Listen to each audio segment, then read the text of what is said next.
A wall clock shows that the time is 3 a.m. What would be the time after the hour hand rotates by 135 degrees from that position? 6 a.m., 6:30 a.m., 7:30 a.m., 8 a.m. Explanation: the time after the hour hand rotates by 135 degrees from 3 a.m. is 7:30 a.m.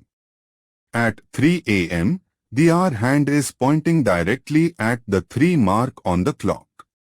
A full circle on a clock face is 360 degrees.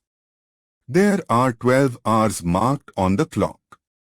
The angle between consecutive hour marks is 360 degrees. 12 is equal to 30 degrees.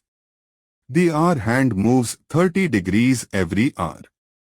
We are told the hour hand rotates by 135 degrees. To find out how many hours this rotation represents, we divide the angle by the degrees moved per hour. 135 degrees 30 degrees per hour is equal to 4.5 hours. So, the time is 3 a.m.